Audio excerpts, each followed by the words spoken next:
বন্ধুসকল, আপোনালোক সকলোলৈকে মই শিৱসাগৰ বিধানসভাৰ সভাপতি হিচাপে নৱবৰ্ষৰ আন্তৰিক শুভেচ্ছা ধন্যবাদ জ্ঞাপন কৰিলোঁ। প্ৰথমতে মই আপোনালোকক ধন্যবাদ জনাইছোঁ যে আপোনালোকে আজি আহি আমাৰ এই সাংবাদিক মেলত উপস্থিত থাকি অসম গণ পৰিষদ দলে আগন্তুক দিনবিলাকত শিৱসাগৰ সমষ্টিত ৯৪তম শিৱসাগৰ সমষ্টিত কেনেধৰণে আগবাঢ়ি যাব সেই সম্পৰ্কে আমি ৰাইজক অৱগত কৰিবৰ কাৰণে আজি আমি ইয়াত সমবেত হৈছোঁ। মই পুনৰবাৰ আপোনালোক সকলোলৈকে আন্তৰিক শুভেচ্ছা জ্ঞাপন কৰিছোঁ। আশা কৰিছোঁ আহিব লগা দিনবিলাকত আপোনালোকে শিৱসাগৰ বিধানসভা সমষ্টিত অগপ দলৰ যি অগপ দলে প্ৰাৰ্থিত্ব প্ৰক্ষেপ কৰিব আৰু সেই ক্ষেত্ৰত মই আপোনালোকৰ ফালৰ পৰা সম্পূৰ্ণ সহায় সহযোগিতা আশা কৰিছোঁ আগন্তুক দিনবিলাকত আমি আপোনালোকৰ সহায় সহযোগ পাম। এতিয়া মই আচল কথাটোলৈ আহিছোঁ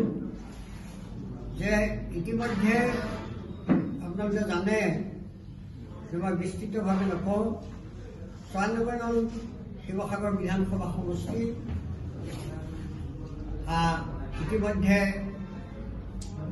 আমাৰ অগপ দলৰ আমাৰ বৰ্তমানৰ আমাৰ যি অগপ দলৰ সাধাৰণ সম্পাদক প্ৰদীপ হাজৰিকা ডাঙৰীয়া, তেখেতে সাংগঠনিক কাম কাজ আজি বহুত দিনৰ পৰাই সাংগঠনিক কাম কাজ কৰি আছে আৰু সেয়েহে আমি আগন্তুক দিনবিলাকত আমাৰ এই চিটটো যিহেতু আপাৰ আছামৰ একমাত্ৰ দুটা চিটৰ ভিতৰত আজি সুদীৰ্ঘকাল অগপ দলে এটা অগপ দলৰ যি স্থিতি আপাৰ আছামত আমগুৰি সমষ্টিয়ে ধৰি আছিল আৰু এতিয়াও আমি আগন্তুক দিনবিলাকত জাতীয়তাবাদৰ